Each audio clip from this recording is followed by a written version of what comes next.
Il y aura un segment, une séance d'ouverture et une séance plénière. Je vais à présent faire une déclaration en tant que présidente de l'Assemblée générale. Excellences, mesdames et messieurs les délégués, mesdames et messieurs, aujourd'hui nous célébrons la première journée internationale contre les mesures coercitives unilatérales. Le 16 juin, l'Assemblée générale a adopté la résolution 79-293 proclamant cette journée internationale. 116 États membres ont voté pour, 151 ont voté pour, 6 se sont abstenus, ce qui montrait à la fois l'importance du débat d'aujourd'hui et la nécessité d'un dialogue franc et ouvert. Il importe d'être précis à l'heure de définir ce dont on parle.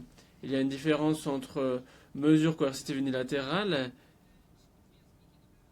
ce dont nous traitons aujourd'hui, et les mesures telles que définies par la charte qui visent à défendre le droit international ou à empêcher une aggravation d'une situation. Comme son nom l'indique, les mesures, si elles sont unilatérales, sont prises par un seul acteur dont l'objectif d'imposer une coercition à un autre acteur, ce qui est différent de mesures multilatérales adoptées par le Conseil de sécurité ou une organisation régionale, conformément à la charte, dans le but de défendre la charte ou le droit international. Comme souvent, la charte est très claire. Au titre de l'article 40 et 41, l'autorité d'imposer de telles mesures revient au Conseil de sécurité. L'article 52 autorise aussi les organisations régionales à traiter des questions qui relèvent de la paix et de la sécurité internationale en tant que de besoin, en recourant à l'action multilatérale, en respectant la charte et les principes de l'ONU. Les organismes régionaux jouent un rôle important pour défendre le droit international, la paix et la sécurité dans leur région. Par exemple, conformément à l'article 52 de la charte, l'Union africaine, dans la déclaration de Lomé et d'Accra, oriente les sanctions et les mesures punitives et les autorise à l'encontre d'États lorsque ces mesures sont prises en commun. C'est pourquoi il nous faut faire le distinguo entre les mesures prises par les organismes pertinents de la communauté internationale qui visent à défendre le droit international d'une part, et d'autre part, les mesures coercitives unilatérales qui sont imposées par un seul État en infraction du droit international, ce qui est aussi très clair. Les États membres en étaient convenus dans la déclaration sur les principes du droit international qui concerne les relations amicales. Conformément à la charte par ailleurs, aucun État ne peut utiliser des mesures politiques économiques pour faire pression sur un autre État pour obtenir de cet autre État la subordination de l'exercice de ses droits souverains et pour obtenir un avantage de quelque nature que ce soit. Par ailleurs, la déclaration sur le droit au développement a reconnu le droit au développement en tant que droit humain inaliénable qui nécessite le plein respect du droit international concernant les relations amicales et la coopération entre les États.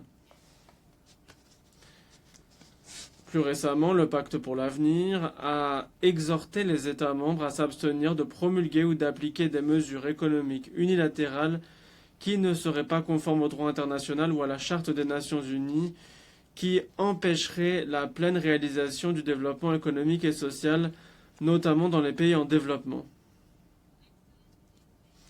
Excellences, mesdames et messieurs, les mesures coercitives unilatérales ne sont pas que des politiques abstraites. Le dernier rapport du secrétaire général consacré aux mesures économiques unilatérales en tant que moyen de coercition politique et économique à l'encontre de pays en développement présente de très nombreuses conséquences des mesures coercitives unilatérales, avec des incidences sur les vies des populations, pénurie alimentaire ou d'articles de santé, en touchant particulièrement les plus vulnérables, perturbations à l'assistance humanitaire, notamment en situation d'urgence, ralentissement de la croissance, accélération de l'inflation, ce qui entrave la promotion du développement durable. Ces retombées négatives ne se limitent pas aux pays ciblés d'ailleurs, ont un effet par ricochet sur les chaînes d'approvisionnement régionales et mondiales. Le rapport du secrétaire général, et en particulier les réponses apportées par les États membres, montrent clairement que si nous sommes précis sur cette question,